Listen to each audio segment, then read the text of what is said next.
Buenas noches. ¡Qué susto me da a mí misma! Buenas noches. Buenas noches. Hola, buenas noites. ¡Qué susto! Sentamos? Sí. Sí. Bueno, en primeiro lugar, eu quería botar un vistazo ás olladas, aos rostros das persoas que estades aquí, que imagino que a maioría, se non todas, vedes por primeira vez Ava, o documental de Mabel. Entendo que é a primeira vez que o vedes, e entón podo entender como de removidos e de removidas podedes estar agora mesmo. A novela, ademais que Mabel vai falar dela por primeira vez, prácticamente, ¿no? Sí. En Galicia, desde luego me paso al castellano por deferencia con Mabel. Da respuesta a muchas de las preguntas que seguramente tenéis en la cabeza, por lo menos hay un contexto de lo previo, de lo que pasa después, pero es muy difícil leer esta novela sin estar en este lugar en el que ahora estáis después de ver el documental, porque sabemos que lo que leemos en Ava no es una trama que Mabel Lozano se haya inventado, sino que está inspirada en esta historia real que acabáis de ver aquí.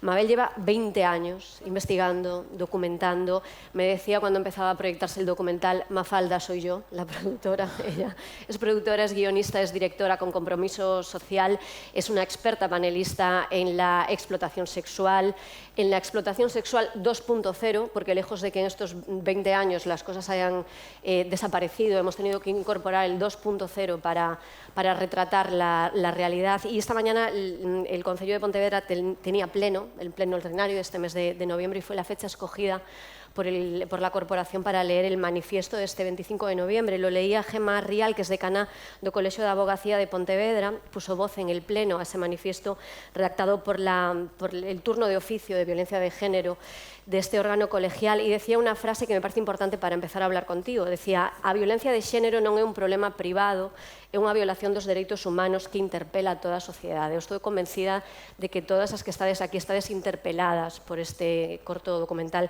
que acabamos de ver, pero, y empiezo a hablar contigo ya, no sé si crees que colectivamente estamos interpelados por la trata, por la explotación sexual y por la prostitución como algo que debe interpelar a toda la sociedad. Pues buenas noches. Como veis, no soy tan lista, no hablo gallego. Ya me gustaría. Habéis visto que no soy tan lista. Muchísimas gracias de nuevo a querida concejala de Igualdad. Bueno, no nos interpela a todos y todas por igual. Solo tenéis que ver cuántos hombres hay aquí. Levantad las manos los hombres que estáis. Pues efectivamente no está mal, porque sí, 6. hay hombres, y encima hay hombres jóvenes. Muchas gracias, pero estáis en minoría. Por tanto, no hablamos de un tema que nos interpela o nos pone un espejo a la ciudadanía por igual. Parece que cuando hablamos de violencia, hablamos de temas de mujeres, cuando hablamos de temas de justicia social. Y eso es algo que tenemos que cambiar. Y claro, cuando hablamos de violencia sexual, de trata comercial, de prostitución 2.0, interpela mucho más a los hombres, que son los que consumen sexo de pago. Esto, todo lo que vamos a hablar esta tarde aquí, tiene una única ley, la ley de la oferta y de la demanda. Si se demandan niñas, como Ava, se captan niñas, las más vulnerables. Por tanto, eso interpela mucho más a ese demandante de sexo de pago, que en muchos casos no sabe, no conoce la realidad que hay detrás. Cada vez más jóvenes, cada vez llegan empujados por la pornografía, y piensan que, bueno, que es un derecho, siempre ha estado ahí, la prostitución siempre ha estado ahí, por tanto se legitima, y la prostitución algo que está enquistado en la sociedad. Y como digo, ahora mismo son los jóvenes quienes están perpetuando eso, debido a la pornografía. Así que claro, cabe pensar que qué pena que no nos interpela por igual a la ciudadanía, y porque probablemente cada uno de vosotros y vosotras que estáis aquí esta tarde estáis comprometidos. Sois personas que estáis comprometidos, sabéis que no venís a ver una comedia, sabéis que venís a hablar un tema que te remueve, que te interpela, que te empuja y te saca de tu círculo de confort. Ahora ya no podéis decir que no lo sabíais. Esta realidad existe. Por tanto, si estáis aquí es que sois personas comprometidas. Así que luego tenéis que haceros soy castellano manchega, un José Mota, ir y cascarlo y compartirlo y hacer grande y hacer el efecto altavoz, que es muy importante. En la campaña de este año del Concello de Pontevedra lanza preguntas, ¿no? Y busca que pongamos el foco en ellos y que dejemos de contar víctimas y contemos maltratadores. Esa cifra que tú veías ahí, sí, que decías, qué cantidad, ¿no? Ese 12.976 hombres condenados por violencia de género con sentencia firme solo en Galicia en los últimos 10 años. Ver el documental y leer la novela también de alguna forma a mí me ha interpelado y me ha llevado a poner el foco en ese lado, ¿no? Porque la novela es una novela protagonizada por mujeres, para bien y para mal, pero es una novela en la que también retratas a los monstruos, ¿no? Esa realidad que se da y además que tú no la ubicas en Galicia. No es un gran spoiler, en el capítulo 3 hay una reunión de los grandes jefes de los burdeles de toda España y parte de Portugal en A Coruña. El pulpeiro o pulpeiro es el que hablan por los gallegos y los portugueses, y ahí ellos se retratan como lo que realmente son y no lo sabemos, pero ellos entienden que son gente que siempre ha estado a la vanguardia, pioneros, y que se reúnen para dar un golpe en la mesa y decir, vamos tarde, el papel es el pasado, ahora tenemos que estar en lo 2.0. También pones el foco ahí.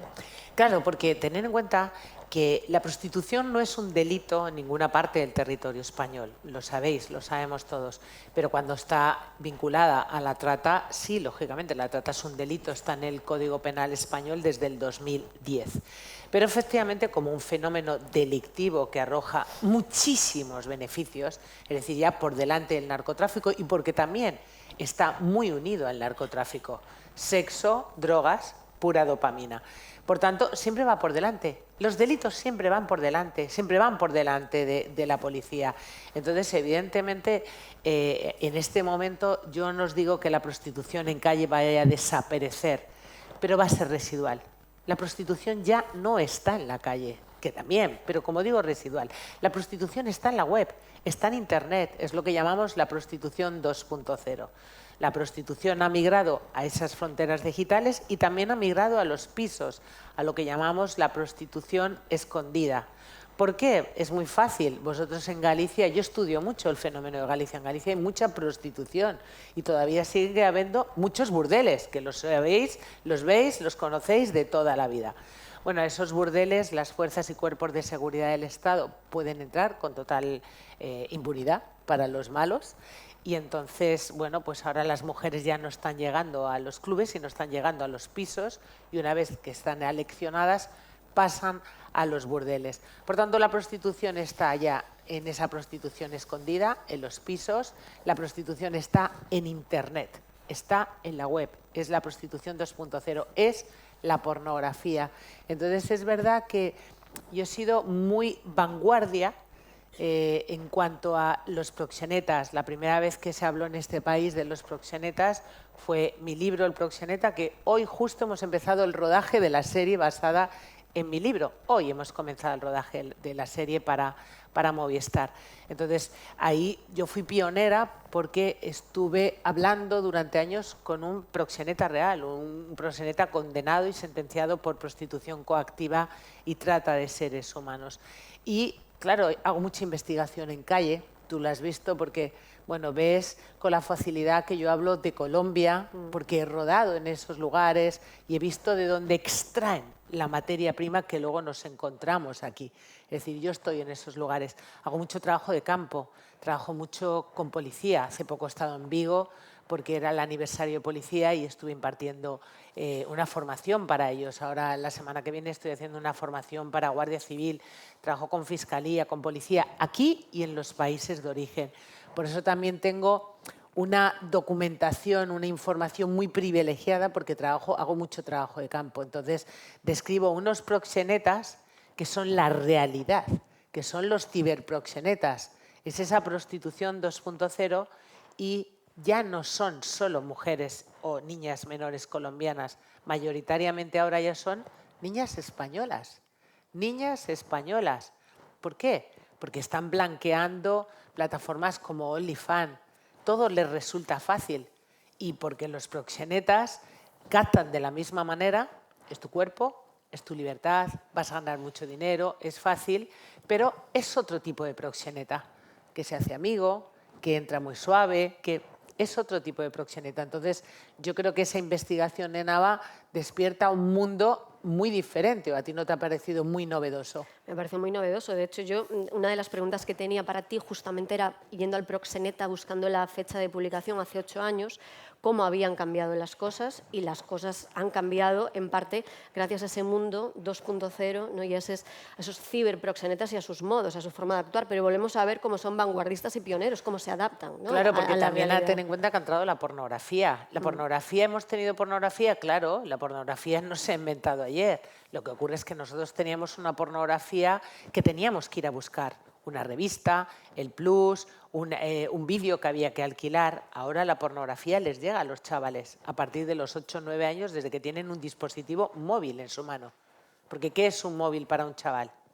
Un pequeño cine porno en el bolsillo. Es así. A golpe de clic, ¿eres mayor de edad? Sí. Entonces, pues efectivamente todo ese mundo digital que ya no va a cambiar, que ha venido para que vaya a ir a más después de la pandemia, nos hemos puesto 7 años por delante de lo que estábamos incluso a la tecnología, pues todo eso lógicamente la delincuencia lo aprovecha. Ya no necesitan ir los proxenetas a Colombia o a Paraguay o a Rumanía, los países de origen. Ahora, como en el caso de ABBA. ABBA ya la captan a través de las redes sociales, a través de Facebook. ¿Cómo están captando a las niñas? Pues a través de TikTok, a través de Facebook, a través de Instagram, a través de todas estas plataformas y las herramientas que están utilizando cada día, porque son nativos y nativas digitales. En el caso de ABBA, además, añadimos que es una menor con discapacidad, ¿no? Lo veíamos aquí en el documental, como para las fuerzas y cuerpos de seguridad del Estado identificar a esas víctimas con discapacidad es especialmente difícil. Las expertas con las que tú hablas en el documental dicen que no cumplen los indicadores de trata con los que ellos habitualmente trabajan, y además es que no están representadas, ¿no?, en los estudios importantes sobre prostitución, las víctimas con discapacidad. ¿Cómo No. llegas tú a esta historia? ¿Cómo llegas tú a mirar ahí para que ahora los demás miremos y efectivamente no podamos decir que no sabemos que existe? Yo a esta historia llego porque escribí el libro Pornoexplotación, que es un libro sobre ya la explotación a través de la pornografía, con un inspector de la UCRIF. La UCRIF son las brigadas específicas de trata y tráfico en nuestro país. Con este inspector de la policía yo impartía muchas conferencias y ya veíamos cómo efectivamente estaba la prostitución migrando a las fronteras digitales, cómo se estaba captando a través de las redes sociales, y llegamos a esta historia porque Ava, bueno, pues fue una víctima de trata, de libro, porque cuando hablamos de trata nos parece que es que tienen que venir de Colombia para que ser víctimas de trata. La trata puede ser nacional o transnacional. De hecho, en Latinoamérica la trata en todos los países también es nacional, de los lugares más pobres a los lugares más ricos. Y en el caso de Ava es una chica que la adoptan, pero es una chica española en España, con una mamá ingeniera, y que la captan en nuestro país, ¿no? Entonces estábamos viendo que esto ocurría, llegó esta historia, porque bueno, pues Ava fue una víctima de trata y María no lo quiso contar. Y fijaos, en el estreno de ABBA, en la Fundación 11, con la que yo colaboro, de hecho, muchísimas gracias por estar aquí. Muchísimas.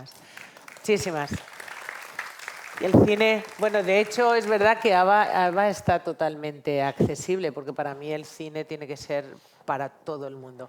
Bueno, en el estreno de ABBA vino la abogada de la asociación ASPACE, que es la Asociación de Personas con Parálisis Cerebral, y me contó otra historia, que yo he estrenado un corto nuevo este año que se llama Abril, hoy no es invierno, sobre una mujer con una multidiscapacidad, una mujer con una parálisis que bueno, fue prostituida en su casa desde que era menor, 14 años, por su padrastro, su madre y sus hermanos.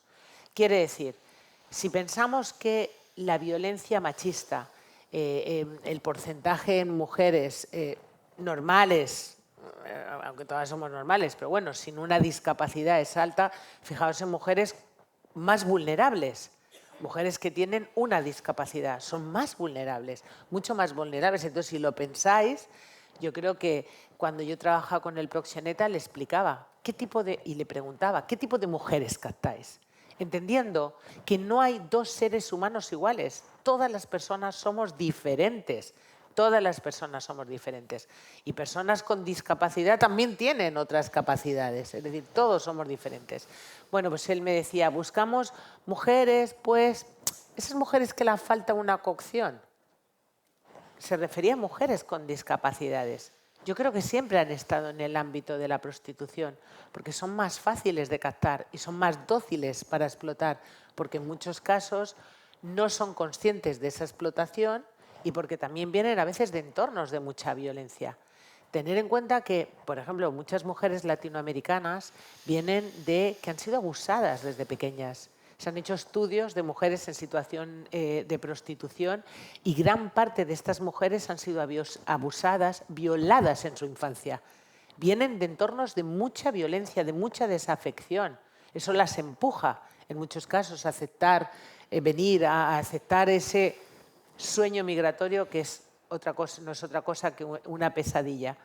Tener en cuenta también que el cerebro, la arquitectura del cerebro se desarrolla desde embrión hasta los primeros años de vida. Y si tú en esos primeros años de vida, en lugar de recibir amor, cultura, música, abrazos, comida, deporte, todo lo contrario, lo que recibes es palizas, dolor, violencia, abusos, pues en muchos casos esa arquitectura emocional y esa arquitectura cerebral no se desarrolla y vemos que muchas de estas mujeres tienen discapacidades no diagnosticadas y que además el sistema prostitucional, como habéis escuchado, es tan brutal, tan violento, tan desafectivo, vinculado a las drogas, que en muchos casos mujeres que salen de los ámbitos prostitucionales pues salen con enfermedades mentales que las van a discapacitar para toda su vida, como esquizofrenias, trastornos de doble personalidad,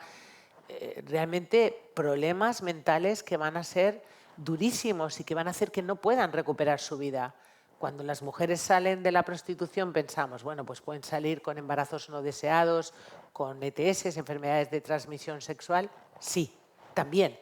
Pero también con enfermedades mentales tan duras como las que os estoy diciendo, esquizofrenias, trastornos de doble personalidad, que las van a hacer mucho daño y no van a permitir que ellas puedan rehacer sus vidas.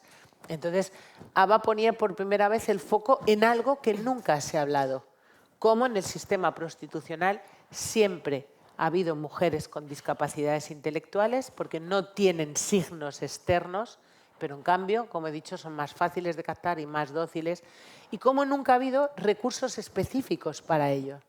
Con estas mujeres que yo hablaba, que son las grandes asociaciones de trata. En Galicia también hay asociaciones que trabajan maravillosa, pero bueno, estas son APRAM, Proyecto Esperanza, PIPAPCAM, son de las grandes que tienen mucha experiencia, que también trabajan con menores, y todas contaban cómo habían tenido mujeres con discapacidad y no lo habían sabido detectar. O al revés, Proyecto Esperanza contaba como una mujer menor nigeriana llegó a un recurso de la Comunidad de Madrid porque era menor y cuando tenía 18 años tenían que abrirle la puerta, sin más, porque cumplía 18 años y tenían que abrirle la puerta. Pero esa chica no había aprendido nada, no sabía nuestro idioma, no había aprendido absolutamente nada. Y pensaron, ¿y qué hacemos con esta mujer? ¿Cómo la vamos a echar a la calle? Llamaron al Proyecto Esperanza y la derivaron al Proyecto Esperanza porque era una chica que había sido víctima de trata, había sido captada en Nigeria y cuando llegó al Proyecto Esperanza le hicieron pruebas porque, claro, veían que no podían hacer nada, que ya no avanzaba con el idioma, no avanzaba para conseguir herramientas que la hicieran libre. Y tenía un cociente intelectual de 30.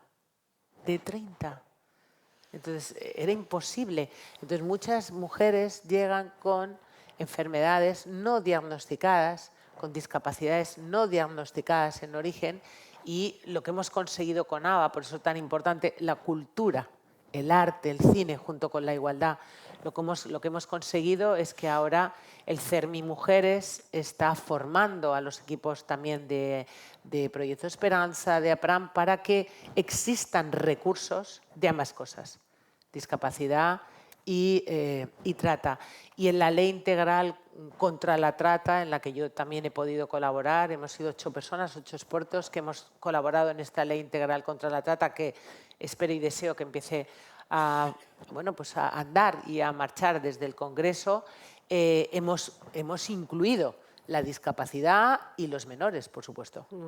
Confiamos en que sí, será el tercer intento, esta vez desde el Ministerio y no desde el Congreso, confiemos en que sí.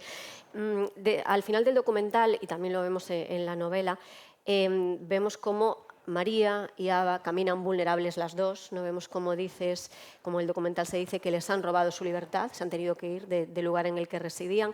No sé si a ustedes les ha pasado, a mí viendo el documental, leyendo la novela, sí. Pienso en esos 20 hombres que cada día tenían que soportar Ava y las otras mujeres que estaban allí.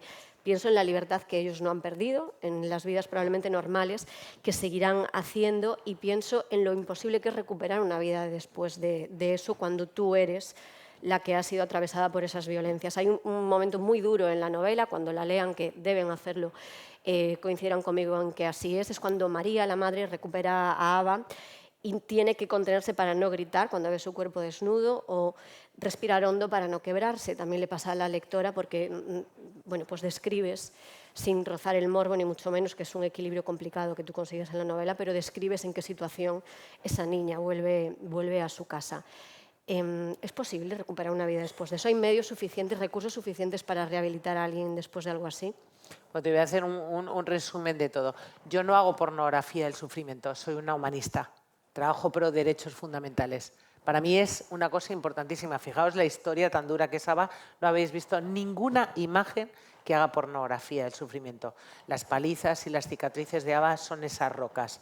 Para mí eso es importantísimo, sobre todo porque yo lo he reprochado mucho a la prensa. He reprochado como la prensa en muchos casos utiliza el morbo, el amarillismo, porque parece que vende más. Y eso también nos anestesia, porque el dolor te anestesia. Y yo no quiero anestesiarme, yo quiero que me duela. Porque el día que no me duela, seré un monstruo.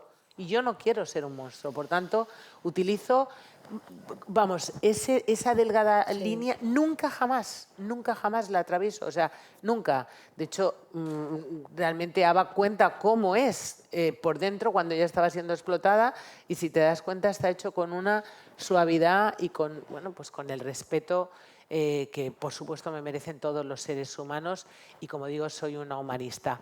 Por otro lado, ¿cómo se recupera la vida? Es que no se recupera, pero no solamente Ava. Y fijaos, las mujeres que han sido agredidas, abusadas, la violencia en el ámbito de pareja o expareja, hombres que van a la cárcel y cuando salen, metafóricamente, ¿quién entra a la cárcel?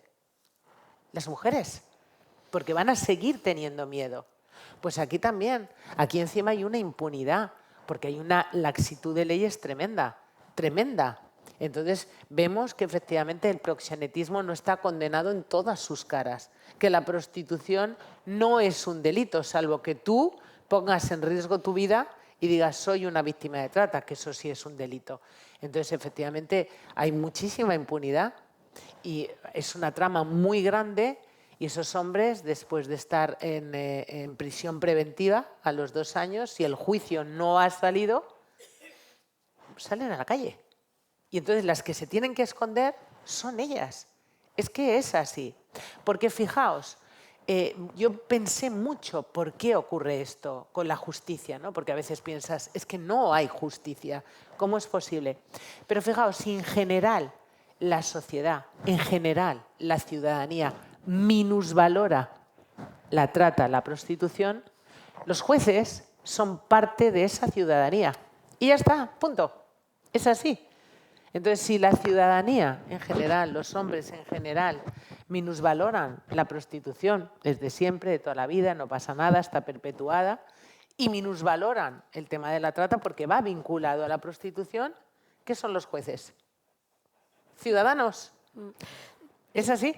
Lo que es terrible, cuando yo preguntaba al inicio también si crees que nos interpela lo suficiente como sociedad, iba también por ese lado, ¿no? Porque mira que pasan los años, que tú llevas 20 años explicando esto, formando, relatándolo, haciendo fotos de la realidad a través de los documentales, libros, ahora la novela, la serie que veremos del proxeneta, pero algo que pasa es que sigue siendo invisible el putero. Y utilizo la palabra que es la que tenemos que utilizar, que además está en la RAE, en galego se acredes utilizar el putañeiro, tamén está na Real Academia Galega así reconocida. Por que ¿cómo es posible que sigan siendo tan invisibles? ¿No? Que cada vez que hablamos de prostitución, la tendencia como colectivo, como sociedad, quiero decir, nuestra propia tendencia, es a identificar la prostitución únicamente con las mujeres, como si ellas encarnasen el sistema tolerando a quien lo perpetúan. ¿Por qué no ponemos el foco en los puteros? ¿Por qué esa tolerancia? No soy capaz de entenderlo. Bueno, a ver, vamos a ver, antes os lo decía, esto tiene una única ley, que es la ley de la oferta y la demanda, es así. Es decir, ¿quién son los cómplices de los proxenetas? Pues obviamente los demandantes de sexo de pago. Y yo no utilizo la palabra putero. Creo que soy la única feminista abolicionista que no utiliza esa palabra. Porque en 20 años he entrevistado, no os exagero, a más de 2.000 mujeres.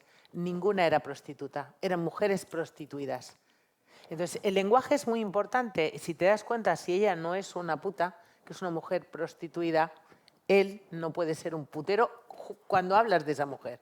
Cuando hablas de un colectivo que dice que son prostitutas libres, felices y comen perdices, pues evidentemente son prostitutas, son puteros. Yo en 20 años no he hablado con ninguna prostituta, he hablado con mujeres prostituidas. Y fijaos cómo es el lenguaje, que es muy importante. Prostituta, no.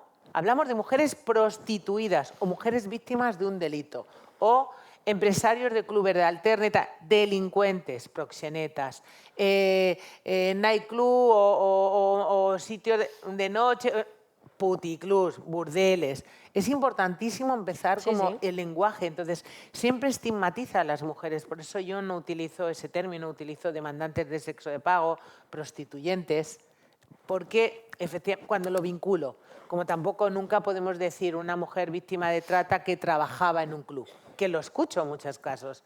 La trata y el trabajo no pueden ir en el mismo lugar. La trata siempre es explotación. Siempre es, siempre. Se capta, se extrae a una persona de su comunidad, se traslada para ser explotada. Siempre hay explotación en el mundo de la trata. Por tanto, trata y trabajo no pueden ir en el mismo sitio, porque estamos hablando de explotación sexual, estamos hablando de cautiverio, estamos hablando de esclavitud. Entonces, tampoco podemos hablar de trata de blancas, que hasta hace nada la prensa, madre mía, todavía hablaba de trata de blancas, un término absolutamente racista, porque las mujeres negras siempre han sido víctimas de trata, siempre se las ha captado a lazo y se las ha explotado sexualmente. ¿Cuándo se pone el término trata de blancas? Cuando se empieza a captar a las mujeres blancas. Entonces ya sí, y ahí hay un problema. Entonces trata de blancas. ¿Y qué pasa con las mujeres negras, con las mujeres chinas, con las mujeres árabes o con los hombres? Porque también menos, pero hay hombres. Por tanto, es trata de mujeres, trata de seres humanos.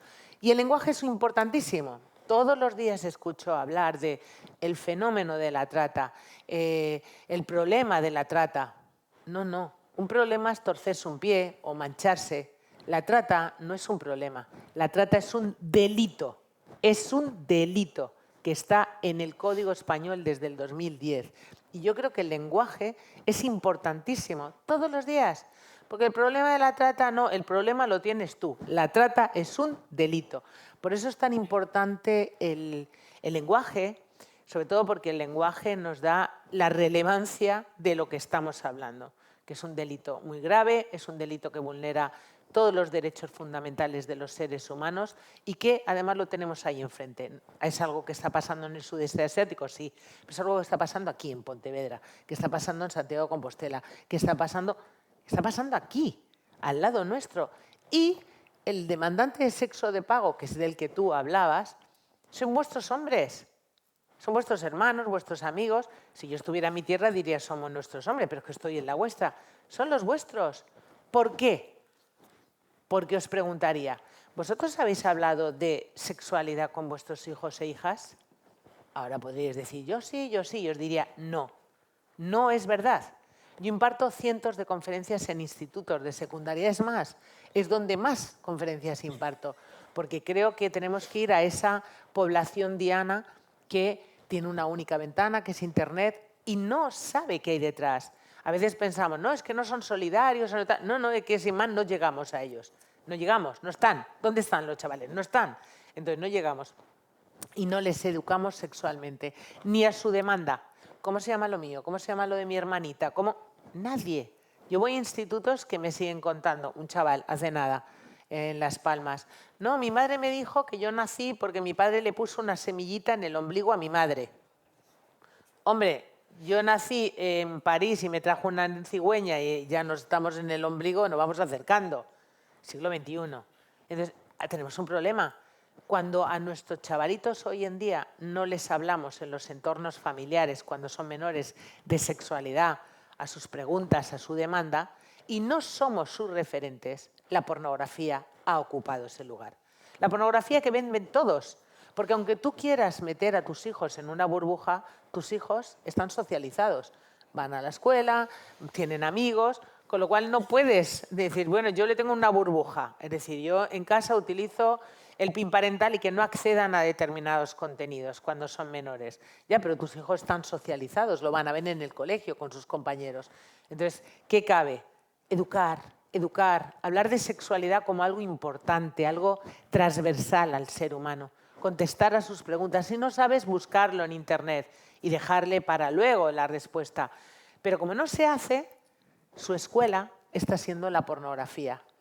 Agresiva, aceptada, adictiva. Tener en cuenta que con menos impactos que la cocaína genera adicción. Estamos ante un problema gravísimo que vamos a tener con nuestros hijos e hijas. No es un problema moral. No estamos hablando ni de moralidad, ni de amor, eso es en otro día. Aquí, hoy nos ha tocado. Estamos hablando de violencia, estamos hablando de que las últimas manadas judicializadas son chavalitos de 12 y 13 años violando a niñas. ¿Dónde lo han visto? ¿Dónde lo han aprendido? En la pornografía. Y al más puro estilo de la pornografía, el delito, porque no es una fechoría, violar es un delito, no termina hasta que al más puro estilo de la pornografía lo comparten. Estos son los chavales que a los 20, 21, 22 años van a la prostitución, porque lo que estoy viendo en la pornografía lo quiero practicar. Con mi igual, pues no se lo voy a pedir porque no me atrevo, o porque a lo mejor no tengo ni siquiera mi igual, porque cada vez pasan mucho más tiempo con sus pantallas, con lo cual hay menos tiempo para socializar y para tener una relación afectivo-sexual con una chica. Entonces, pues vemos que tenemos un problema gravísimo. La importancia de la educación, sin duda, y la importancia del lenguaje. Me voy hoy de aquí reflexionando sobre el uso de la palabra putero, que yo la veo clarísima porque me parece que saca de la invisibilidad y que rompe la tolerancia hacia lo que tú nombras muy bien también, demandante de sexo de pago. Pero me parece tan poderosa la palabra putero para poner el foco donde es que... Ya, pero la palabra puta es que también tiene mucha fuerza sí. Y de hecho se utiliza demasiado porque está muy bien y de hecho, si veis muchos libros que hablan sobre este tema, utilizan la palabra puta porque piensan que venden mucho. Entonces yo creo que efectivamente la palabra puta estigmatiza a las mujeres, sobre todo porque no estamos hablando en la mayoría de los casos de libertad. Estamos hablando de precariedad, de necesidad y de no tener opciones. Y en los medios de comunicación la responsabilidad del lenguaje utilizado todavía tenemos muchísimo que avanzar porque la palabra cliente se utiliza así y cliente es una palabra que da por hecho un contraste de información. Y dignifica. Y que dignifica, dignifica, ¿no? Al hombre que está comprando a un ser humano. Demasiada información. Así que el debate del lenguaje y la responsabilidad del lenguaje que utilizamos desde los medios de comunicación para este imaginario colectivo del que todavía no salimos me parece fundamental. Bueno, Ava es también una historia de amor, que sé que para Mabel es importante que lo contemos porque es verdad. Cuando vosotros leáis la novela Ava, está todo esto que ella retrata en el corto, está todo esto que estamos comentando, pero empieza realmente como una historia de amor en muchos sentidos, porque un proceso de adopción es una historia de amor, porque empieza además retratando una amistad entre mujeres, ¿no? que me parece fundamental, y hay una red muy potente que también es una red muy real que existe y con la que convivimos, que es la red del amor de una madre a una hija, del amor entre mujeres y del apoyo entre mujeres. Es la luz que hay en la novela. No sé si para ti también ha sido la luz que te ha permitido volver a esta historia para escribirla, porque recordemos que ha hecho el corto, después del corto has hecho todavía Abril, que es una historia igual de dura, y ahora has vuelto a Ava. ¿Ha sido esa luz que te has permitido como escritora en tu primera novela la que te ha ayudado a volver a Ava? Bueno, realmente es que lo de Ava, todo el mundo cuando... Ava, por cierto, Ava tiene un Goya, es un corto que ganó el Goya el año pasado, en el 24. Entonces todo el mundo me hacía preguntas. ¿Y cómo salió? ¿Y cómo se escapó? ¿Y cómo? Siempre había tantas preguntas y todo el mundo me decía, jo, es una historia. Y es que es una historia que yo no he contado lo bonito también de esta historia. Cuando hablamos de es una historia de amor, siempre nuestro imaginario nos lleva al amor de hombre-mujer, que también. Pero el amor, en mayúscula, es maravilloso entre dos mujeres, dos hombres, hijos, hijas, tal. Entonces, habla de una cosa que muy denostada, que es el amor también y los cuidados. Entonces, María, que es una mujer universitaria, ingeniera, que tiene una vida muy buena, ¿no? Y que pertenece a un mundo muy privilegiado, cómo va a Colombia y cómo adopta a esta niña que viene... Pues efectivamente viene de ser de un barrio muy complicado, en Santa Fe, en Colombia, donde hay montones de mujeres desplazadas por el conflicto armado que están siendo prostituidas y como su mamá y su abuela habían sido arrojadas a la prostitución y a las drogas desde pequeña. Cómo la adopta desde el amor, desde la generosidad y cómo cuando todo esto se complica todo el mundo le decía, pero déjala, pero abandónala, pero tal. Y es como, ¿perdón?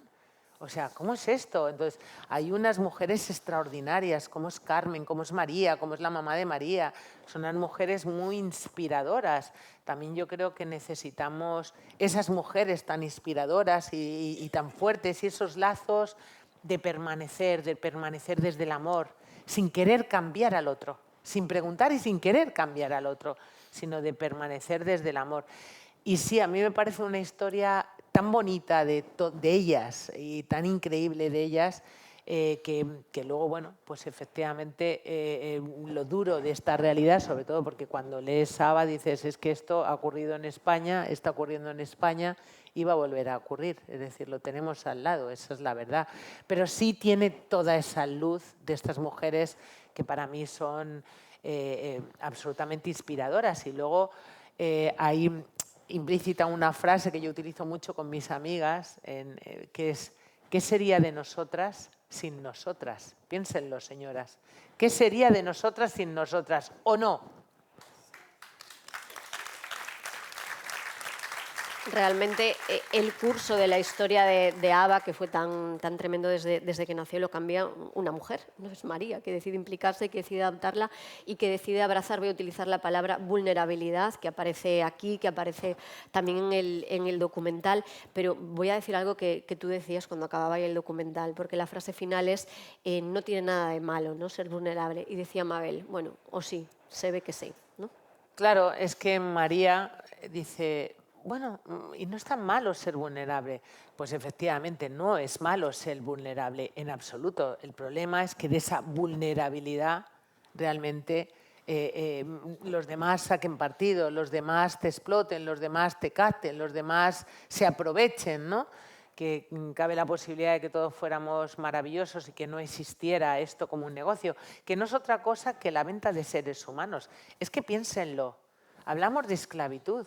Yo, como ya soy mayor, me imagino que recordaréis una serie que a mí me dejó totalmente impactada. Me ha impactado toda la vida. Yo soñaba con esa serie que se llamaba Kunta Kinte. ¿La habéis visto alguna? O sea, que sois tan mayores como yo. Bueno, pues entonces, esa serie, yo todavía sueño con esa serie. Esos esclavos que eran captados en Senegal, hay un lugar que se llama la Puerta del No Retorno. Yo he estado allí. Es una puerta que se abre en unas rocas y en esa puerta es donde entraban los esclavos que montaban en esas galeras, que era la puerta no retorno. Nunca jamás iban a volver a ver a sus familias, a sus tribus, a su gente, a su país. Entraban en esas galeras que tardaban meses y meses en llegar a Brasil o a Estados Unidos para explotarles en los campos de algodón y en los campos de cacao. Esas personas que eran captadas peor que los animales, a lazo, y que morían en esas galeras de enfermedades, de inanición, de montones de cosas, que cuando llegaban se las daba con el látigo, acordaros de eso. Yo soñaba con esas imágenes. Bueno, pues eso que nos parecía tremendo, ¿cómo se podía hacer eso un ser humano a otro ser humano? Es decir, ni a los animales se les trataba así, ¿no? Ni a los antiguos asnos y burros en el campo ni siquiera se les trataba así, porque al día siguiente tenían que seguir tirando de la rueda o del arado. Pues eso es de lo que estamos hablando. Es que no lo estamos imaginando, pero eso que teníamos en el imaginario es lo mismo. Mujeres que están captadas al lazo por su vulnerabilidad. ¿Qué hace vulnerable? El color de la piel, la religión, la pobreza, la desigualdad, la falta de oportunidades, la violencia, vulnerabilidad. Y están siendo trasladadas y explotadas. El sistema prostitucional es de una violencia tremenda. Las mujeres que están siendo prostituidas en la calle hablan de cómo las escupen, cómo las pegan, cómo las violan, cómo las empujan, cómo las tratan como un saco de carne. Hombres normales que están en nuestro entorno, que no llevan un fluorescente que dice soy un violador, un maltratador, un demandante de sexo de pago, un violento. No, están a nuestro lado. Tampoco los proxenetas llevan ese fluorescente. Podríamos estar con ellos en una cafetería tomando un café, ellos al lado. Y no llevan ese cartel. Y estamos hablando de eso. Estamos hablando de la compra y venta de seres humanos hoy en día. Chavales que salen a comprar a una mujer que si hubiera podido elegir, que si hubiera podido tener algo de recursos para dar de comer a sus hijos, ni estaría ahí, ni estaría contigo. Pero esa es una realidad, es un gran negocio y tenemos que, el cine sirve para eso, ponernos en el imaginario de aquellas imágenes que, insisto, a mí me conmovieron como ser humano. O sea, era como, ¿cómo es posible? Pero si son hombres y mujeres tratados a palizas, a violaciones, a horrible. Y yo he estado en esa puerta del no retorno y era, ¿cómo es posible que esto sucediera? Pero no tenemos que irnos ahí. Ahí sucedía. Y ahí la explotación era también en el ámbito sexual, pero sobre todo en el campo como animales. Eso ocurre ahora.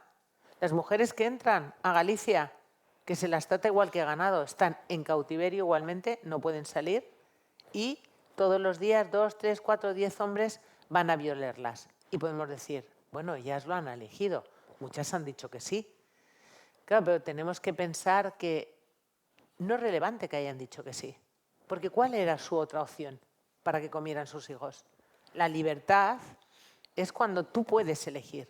Yo puedo ser periodista, puedo ser directora de cine, puedo estudiar Derecho, puedo abrir una pastelería, puedo trabajar como albañil, mecánica o costurera. Pero ¿y cuando no hay opciones? ¿Y cuando tienes 3 hijos y tienes 18 años, 19 años? Pensar que en Paraguay no existen los derechos sexuales y reproductivos. Vemos a niñas con 12, 13 y 14 años que tienen 1, 2 y 3 hijos porque no existen los derechos sexuales y reproductivos. Nada vuelve más vulnerable a un ser humano que eso. Ser muy joven, menor, con hijos pequeños a tu cargo. ¿Qué quieren? Darles de comer. Que es exactamente lo mismo que yo quiero como madre, como ser humano. Entonces, hablamos de una cosa terrible que yo muchas veces, por eso tengo que tener mucho cuidado en los trabajos que hago y dejar tiempo entre ellos. Precisamente porque os decía la importancia de no acostumbrarme al dolor, no hacer pornografía del dolor, no acostumbrarme, que me siga doliendo de verdad como ser humano, que me conmueva y que me duela.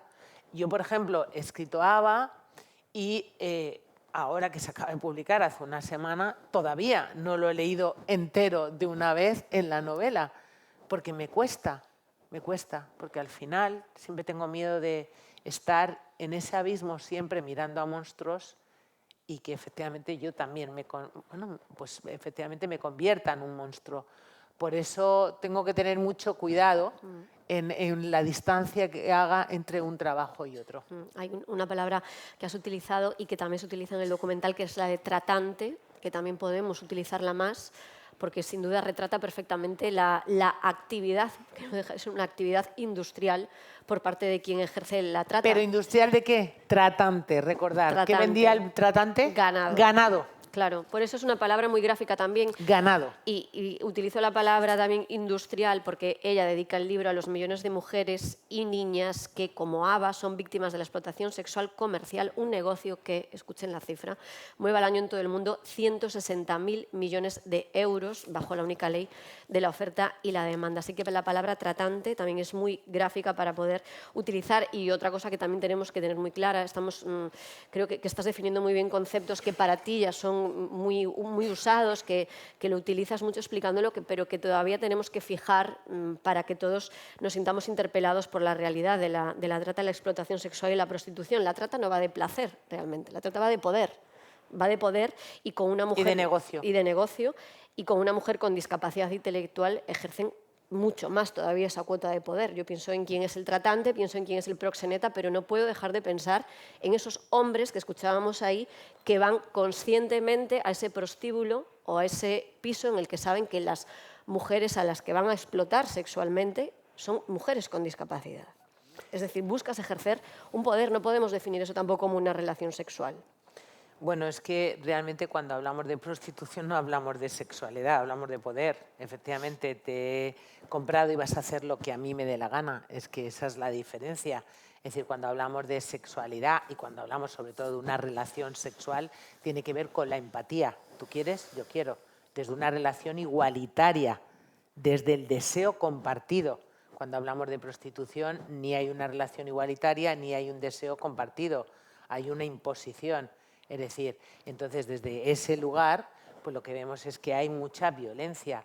Y luego tenemos que pensar, que eso es muy importante, que los hombres que consumen sexo de pago, finalmente tú dices, son hombres normales, que pueden tener mujer, hijas, hermanas, madre, etc. Pero piensa, ¿cuánto de normales son? ¿Cuánto de normales para educar a sus hijas? ¿Para educar a sus hijas en igualdad? Claro, bueno, para sus hijas que obviamente no querrían que fueran prostituta, como una entrevista que hicieron a un proxeneta que estaba explicando las bondades de las mujeres que estaban en el club recogiditas, que tenían un trabajo, que podían mandar dinero a sus hijos a sus países de origen para que comieran, etcétera. Y entonces la periodista le preguntó, oye, pues bueno, pues está muy bien. ¿Y tú tienes hijas? Dijo el proxeneta, sí, sí, claro. Bueno, pero entonces estarán aquí también trabajando con ellas. Dicen, no me jodas, tía, las mías están en la universidad. Claro, ¿para quién lo queremos esto, no? Este trabajo tan normalizado, ¿no? Y que está guay. Entonces estamos hablando de que el sistema prostitucional está pensado para la explotación extrema, y es un lugar donde hay muchísima violencia, porque en muchos casos, tener en cuenta, yo he hecho un documental sobre una mujer cruelmente asesinada por el proxeneta que la captó y la explotó y la asesinó a tiros porque lo denunció en Pamplona, que fue mi el primer Goya. Yo lo gané con este documental, Biografía del cadáver de una mujer, y las cifras de mujeres asesinadas por proxenetas es anecdótico, porque al final los proxenetas es su materia prima. O sea, las asesinan, como este caso, porque la había denunciado, pero normalmente no suelen asesinarlas, porque claro, lógicamente viven de ellas. Entonces, como el zapatero, no pisa sus zapatos, vive de los zapatos. Pero la cifra de la violencia y de las mujeres asesinadas en situación de prostitución, mayoritariamente, y una cifra altísima, era por hombres que habían ido a comprarlas. Las habían ido a comprar y las habían asesinado. Hombres que van a comprar mujeres solo para pegarlas, para violentarlas y para asesinarlas. Hombre, pues muy normales no son, ¿no creen ustedes? Pero además no tenemos que decir, es que están enfermos. Hay que tener mucho cuidado, eso de las enfermedades. No están enfermos, son malos, son malvados. Es que hay gente que es mala, perdonadme, pero es así. No pensemos que, no, es que están enfermos. No, es que hay gente que es mala, hay gente que no siente empatía, Cada vez estamos más delgados de empatía los seres humanos. Y es así. Y cada vez nos cuesta mucho más enfrentarnos a estas cosas, porque cada vez estamos mucho más delgados, como digo, en empatía. Entonces pensar que, bueno, que esos hombres están enfermos, no. Es que realmente hay personas que no sienten cero empatía. Es así. Y que hay personas que son altas, otras que son bajas, otras que tienen los ojos verdes y hay personas que son malas, que son malvadas. Un proxeneta es una persona que está enferma. No, es un malvado. Es un delincuente malvado que no siente ni padece y no tiene empatía, que le da igual, que no importa. Y pensemos que cuando niños de 12 y 13 años están violando a las niñas, hay un problema muy grave, porque no están sintiendo empatía por esas niñas que están llorando. Por tanto, es que ese es un trabajo que hay que hacer y que es muy preocupante. Y utilizar todas las palabras, porque además los proxenetas y los demandantes de sexo son los que perpetúan... De sexo de pago. De sexo de pago son los que perpetúan este no problema, esta realidad estructural de la que hablamos, que es la prostitución, la trata y la explotación sexual. Y es increíble con lo que tú cuentas cómo el estigma social, los estereotipos han recaído en ellas, en las personas prostituidas, y no en los consumidores de esa prostitución. Como quiero dar unos minutos para que si alguien quiere preguntar o comentar algo, lo pueda hacer, y después Mabel pueda firmar ejemplares de sus libros que tenéis en la entrada a la librería Cronopios que está vendiendo Ava. Simplemente quiero cerrar dándote las gracias por venir, por no desistir, porque llevas 20 años, el primer documental ya tiene 20 años y creo que en aquel momento lo viste tú solamente, y no has decaído en la batalla. 20 años después sigues siendo vocera contra la esclavitud sexual. Digo esto porque escuché una entrevista reciente de promoción con Abril, Hoy no es un invierno, en el que tú decías que tu primer documental no lo vio absolutamente nadie. Ni mi madre. Ni su madre. Por eso me he permitido decir que lo Claro, vio porque ella, imaginaos hace 20 años una starlete de televisión que hablaba de trata. Claro. De trata en esos lugares que estábamos viendo siempre que habíamos normalizado. Pues no lo vio nadie, pero fijaos, hace 20 años no imaginé que en el 2025 seguiríamos hablando de esto y que además no tiene ninguna perspectiva de cambiar, salvo que encontremos una legislación robusta que vista de derechos a las mujeres. O sea, por favor, tenemos que tender a la abolición, no hay otro camino, y una ley robusta de verdad que, como digo, dote de recursos y dote de derechos a las mujeres, y algo que es fundamental, educar. Educar. Insisto, esto no va de moral, no va de valores, va de sexualidad y va de qué tipo de seres humanos queremos hacer. Yo creo que hay que hacer buenas personas, aparte que sepan matemáticas o física o no, tenemos que hacer personas que bueno, pues eso, que sientan empatía y que sean buenas personas. Pues el agradecimiento era por no decaer en estos 20 años y por persistir después de aquel primer documental en que te tomaran en serio, porque de alguna forma tú también has tenido que dar esa batalla personal, que te tomaran en serio en este trabajo de investigación, de documentación, de producción, de guionizar, de dirigir tus propios proyectos y ahora también escribir esta novela. Simplemente quiero cerrar volviendo al manifiesto de esta mañana y cambiando violencia de género por trata, explotación sexual e prostitución. A trata, a explotación sexual e a prostitución non é un problema privado, é unha violación dos dereitos humanos que interpela a toda a sociedade. Oxalá saia desde aquí realmente interpeladas e interpelados e sexades o que realmente é Mabel Lozano, voceiras e voceiros contra a esclavitude sexual. Gracias por estar escoitando o que é incómodo, pero que é a realidade co que convivimos. Gracias a todos por estar e a Mabel Lozano por ese trabajo e esa batalla de 20 años ya. Muchas gracias. Muchas gracias. E grazas tamén ao Concello de Pontevedra por nesta programación dos faladoiros alrededor do 25 de novembro, que é o Día contra as Violencias Machistas en plural, entender que unha conversa alrededor da trata, da explotación sexual e da prostitución tiña cabida neses faladoiros, porque non é un tema menor, é contextualizar isto como violencia, e se contextualizamos como violencia, o horizonte non pode ser máis que a súa desaparición. Alguén quere preguntar algo? Sí. Ola, boas noites. Estou encantada de que estés aquí, Mabel. Eu conocín a Mabel hai como 9 anos nun curso de verano que sempre falo del da Universidade de Santiago, en Lalín, todos os veranos, a segunda semana do mes de xulio. E Mabel vai ali todos os anos coas súas primicias presentando o millor dela, tal cual a vedes, tal cual é. O sea, eu aprendín o vocabulario correcto humano con ela. Eso de a palabra puta fai moitísimo dano porque eu lle digo ao meu alumnado, outro día vimos na clase Ava, non? Estabas en Cangas, tamén presentaches en Cangas o libro, pero eu non me enterei. E digo, a mí se me decides, María é unha profe de puta madre, me estades insultando. Entonces, eso, cuidar moito, moito, moito o vocabulario, porque esa palabra, bueno, pois é que nos denigra a todas, vale? Non teño que falar en castelán porque Mabel entende perfectamente o galego. E a proba é iso, que en Lalín todos falamos galego, ali con Celso e con Susi.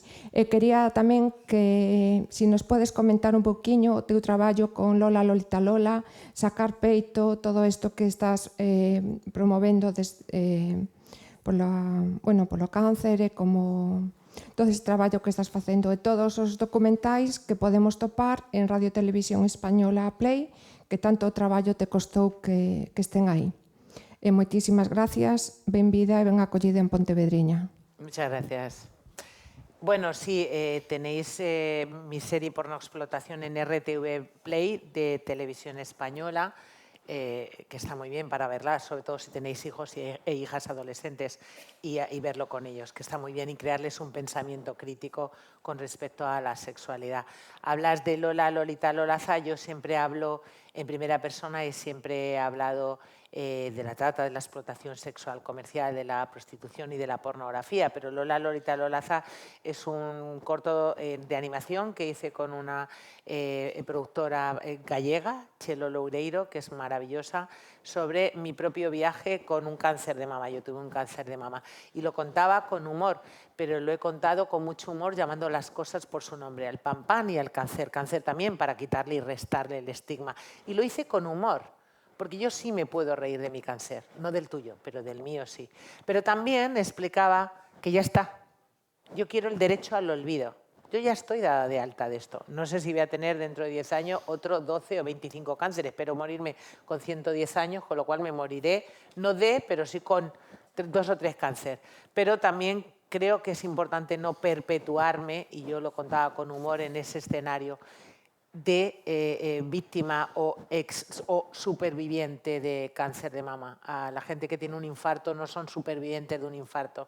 Creo que es muy importante el derecho al olvido, que es lo mismo que pido para las mujeres que salen de ser explotadas como esclavas sexuales, que siempre se las perpetúa como víctimas, supervivientes y tal.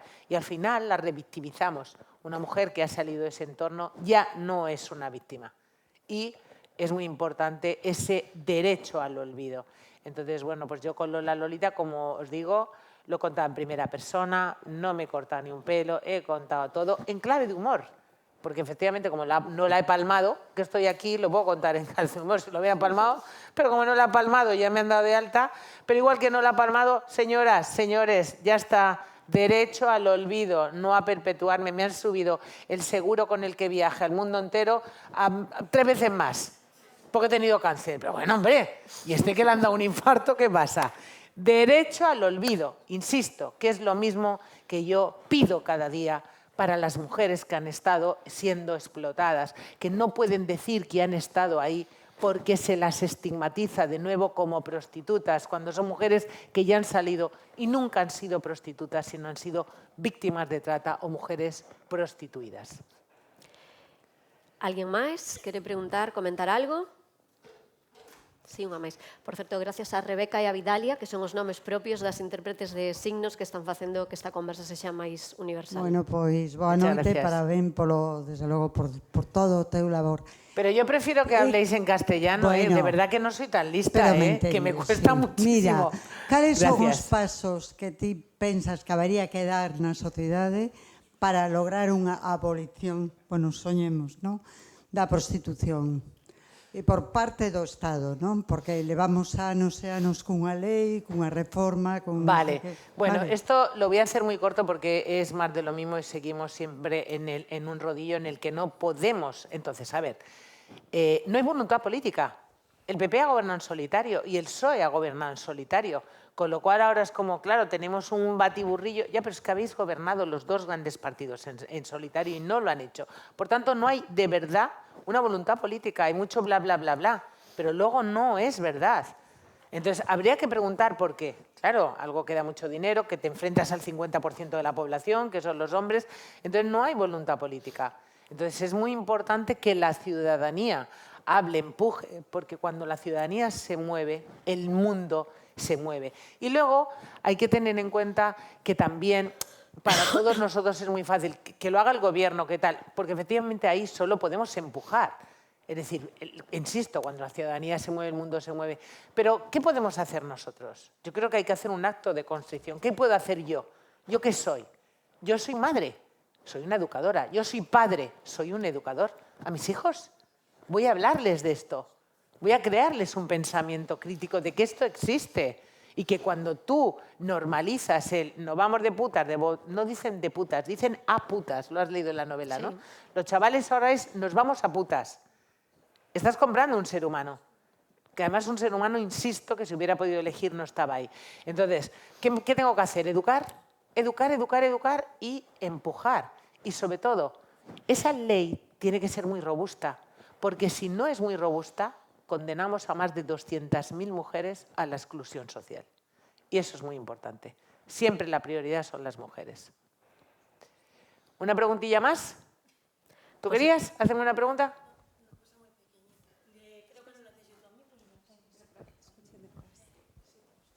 Te hablo en castellano. Hola, Mabel, me encanta de volver a verte otra vez.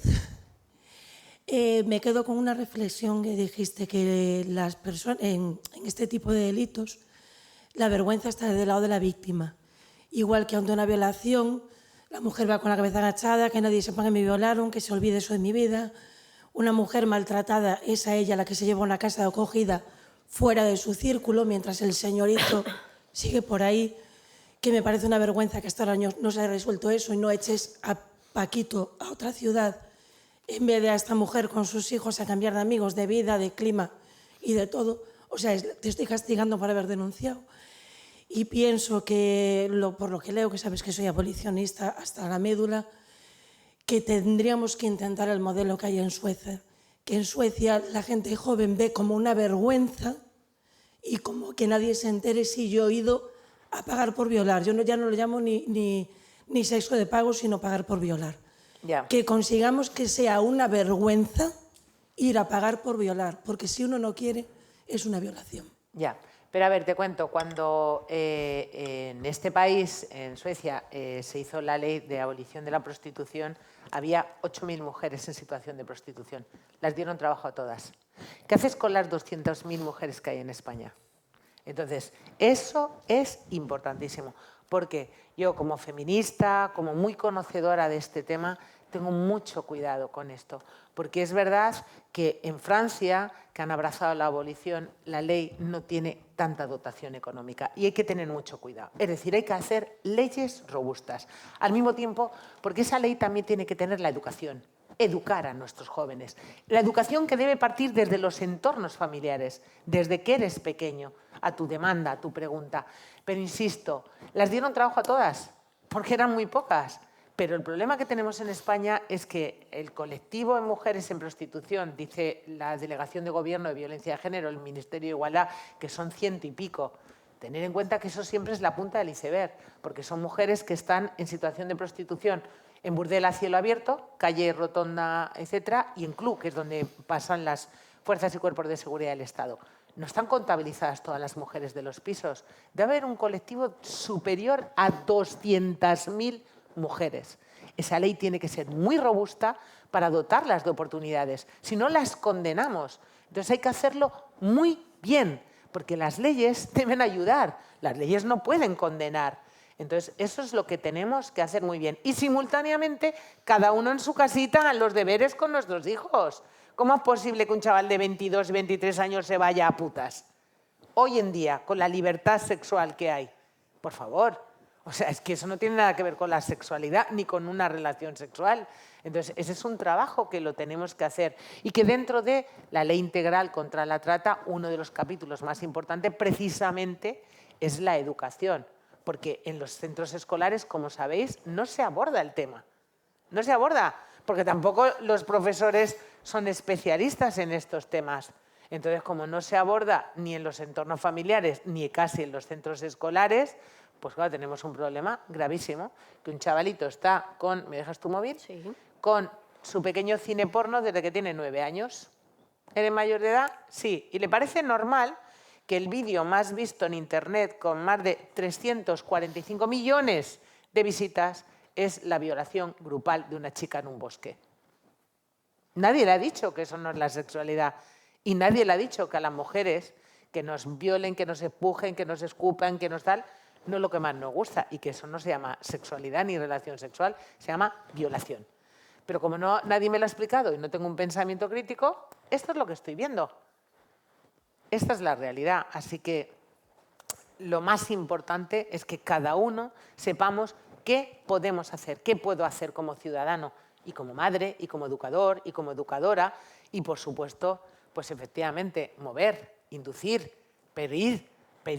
Queremos esas leyes robustas, insisto, robustas, que no condenen a las mujeres. Hoy en día las mujeres, si se declaran víctimas de trata, en muchos casos es que no ganan nada. Se ponen en peligro a ellas y a sus hijos. Entonces hay que tener mucho cuidado con esas cosas. Bueno, Hasta aquí, ¿no?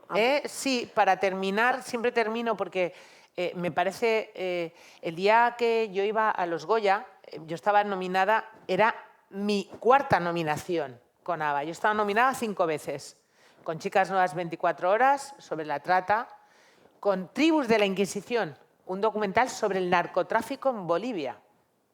Ya me diréis, ¿qué hacías tú allí? Pues yo estaba haciendo una investigación de trata y conté una cosa que era brutal. Mi 3ª nominación fue con Biografía El cadáver de una mujer, que gané ese primer Goya. Y con ABA era mi 4ª nominación. Pues yo no tenía muy claro que iba a ganar, porque otra vez, de repente, que tus compañeros te apoyen, te apoyen por un documental tan duro, tan fuerte como ABA, pues fue maravilloso. Y yo pensé, ¿qué digo que voy a decir si sucediera? Y pensé esa mañana ya en Valladolid, los Goya eran en Valladolid, pensé, ¿qué tío más listo? Víctor Hugo. No sé si yo soy muy fan de Los Miserables, y en Los Miserables Víctor Hugo decía una cita que era brutal, que la había escrito hace 200 años. Y esa mañana yo en Valladolid yo pensaba, no soy tan francesa, ni tan estupenda, ni tan lista como Monsieur Víctor Hugo. Pero esta cita yo la podía haber escrito esta mañana y decirla esta noche en los Goya. Así que di las gracias con el Goya con esa cita de hace 200 años. Decimos que la esclavitud ha desaparecido de la civilización europea. Pero eso no es cierto. La esclavitud todavía existe, pero ahora solo se aplica a las mujeres y se llama prostitución. Muchísimas gracias. Muchas gracias. Muchas gracias. Muchas gracias.